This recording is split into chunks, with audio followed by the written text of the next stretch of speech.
What's going on, guys? ¿Cómo están? BugaLuis here and welcome back to another video here on the channel. And today I wasn't planning to do anything special. Like, I thought that it would be enough videos having you already with the match reaction yesterday, and then tomorrow doing the match preview for obviously the match we have on Wednesday against Leganés. But then I saw the results and I saw some very interesting things that happened in the best awards tonight that I just have to talk about. So without any further ado, let's get right into it.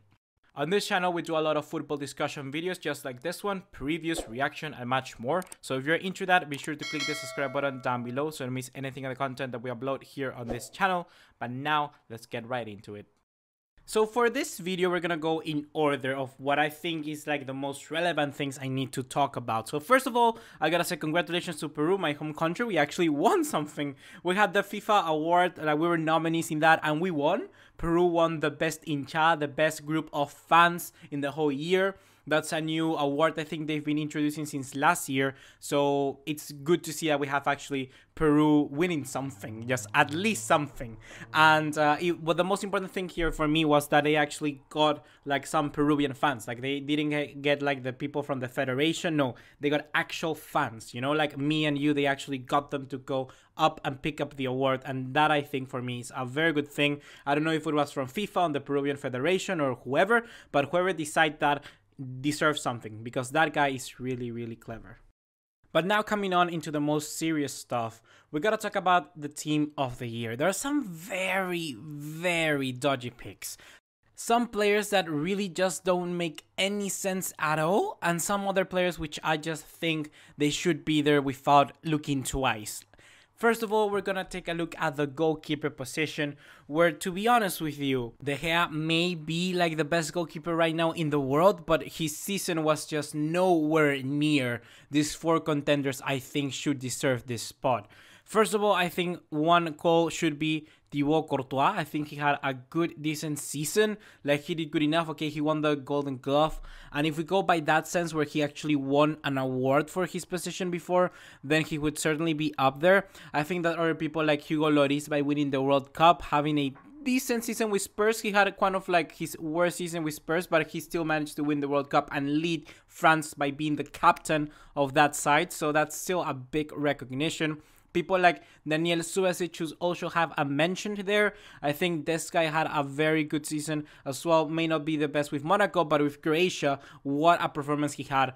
Going on and playing that England game just injured completely, that's something very good. And then coming back to try and also play in the final, that must have some balls. And now we're seeing that right now with Monaco, he's not played yet because his injury just carried like just became so much bigger because he decided to play that game with that much intensity. So I think Subasic could also have like a nominee and a nod there to be of the goalkeeper in the team of the season.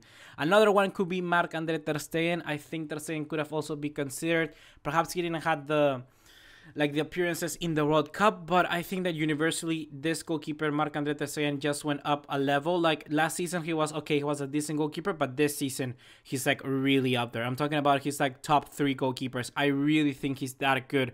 Just by sheer quality compared to other goalkeepers, he's really been up there. I'm talking about absolutely up there. He went from like competing with people like Bernd Leno to competing now, surpassing people like Buffon, not perhaps by name, but just by sheer quality right now, but how they play, they're right up there with people like Neuer. They surpass people like Lloris. He's battling with Courtois, Keylor Navas, the top tier goalkeepers.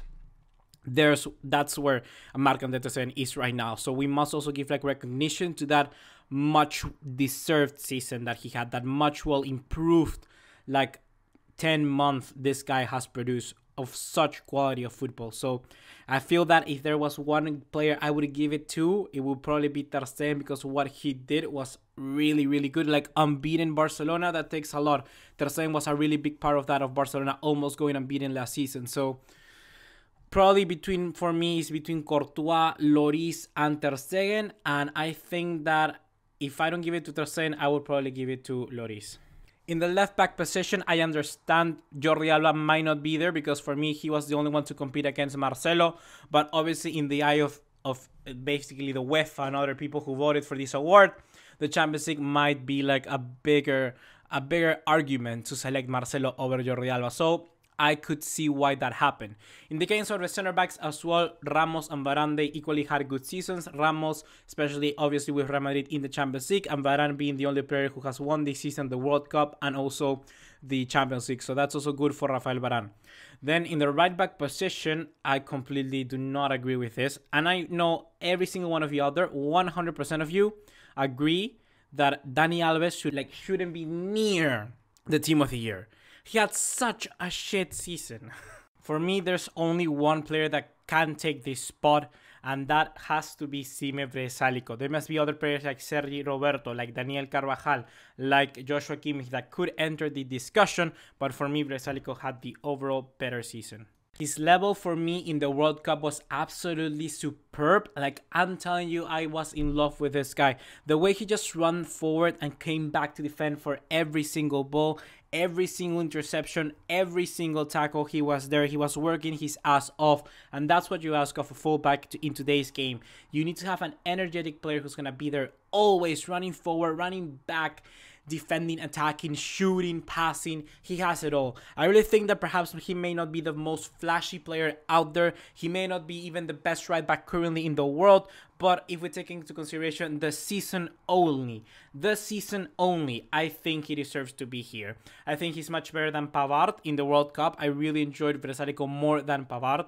I also think that Vrsaljko obviously won the Europa League, which is a major European competition, had a good season with Atletico Madrid, managed to keep Juan Fran out of the side for many of the games in La Liga, and I just feel that this Sime Vrsaljko should have at least get a nod. Like, I haven't heard him much this season, but this for me is my outside shot. Like, I know so many people are going to be in disagreement with this, but I believe this guy had a pretty good season.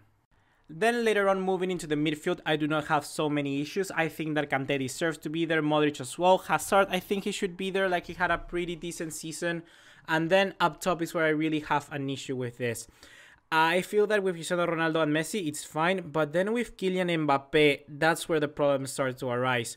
I feel that if there was someone to be removed from here, would be probably Mbappe for Salah. I just feel that Salah deserves to be here. Even though Mbappe had an amazing World Cup and had a season with PSG, Salah, the numbers he's put in is just Messi and Ronaldo level, and there's not a single player in like 10 years who has been able to do that. So we must give credit where it's due. Mohamed Salah had an outstanding season with Liverpool. He had like 48 goals in like 54 games. That's only Messi and Ronaldo level. Like, Mbappe had like 20 goals, I think, or even less. So that's where I think people really start to get too carried away with what they achieved like in the World Cup and stuff like that. But individually, the season Mohamed Salah had was pretty decent. It was really good, and I just feel that he has been unfairly treated by this award. What I would have done actually would be to take out Eden Hazard and put Mbappe with Mohamed Salah, but just for the sake of putting up a 4-3-3, I think that the FIFA couldn't get away with putting like Messi. Well, they could have put Messi in the midfield, to be honest. Go with Messi in the midfield against like together with Kanté and Modric, and then up top have Mbappe as a striker, Ronaldo for the left, and then Salah as the right. I think that should have been the 11. And now, what you all have been waiting for. First of all, I gotta say, I already made a video talking about this, talking about Messi being left out of the FIFA The Best Award. So if you haven't seen it, you can check it out right now. It's also gonna be in the description down below. But in this one, I'm just gonna talk more about Modric and whether he deserves this award. I think that, to be honest, Modric does deserve this award. If it was between Ronaldo, Modric, and Salah, I agree that Luka Modric had the better season. Like, in the case of Cristiano Ronaldo and how much he had like an influence into Real Madrid winning the Champions League, I gotta say that he was probably, this season would be the less that he has ever influenced in the last 3 seasons. Like, the last 2 seasons, Ronaldo was pretty crucial for Real Madrid winning the Champions League, but this season, I think that he was kind of like disappearing here and there. He may have already had his head somewhere else. We all know that how he turned out after the final. So I think that could have affected a little bit. Obviously, the PR department also had something to do with him, like moving outside from Real Madrid to Juventus.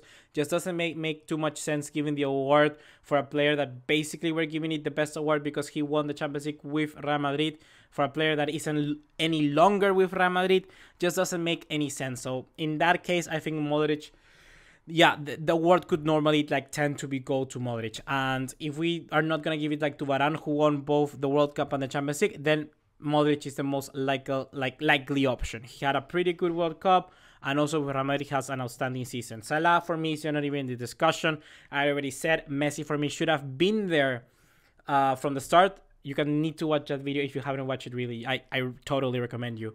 But yes, I agree. I think Luka Modric should deserve the award. I'm not in any kind of like disregard with Cristiano Ronaldo, not because I hate him or whatever, but I think just the season of Modric was a little bit better than Cristiano Ronaldo's. Messi is another different discussion that I just don't really want to get into right now. Once again, I tell you to watch that video I already made about that.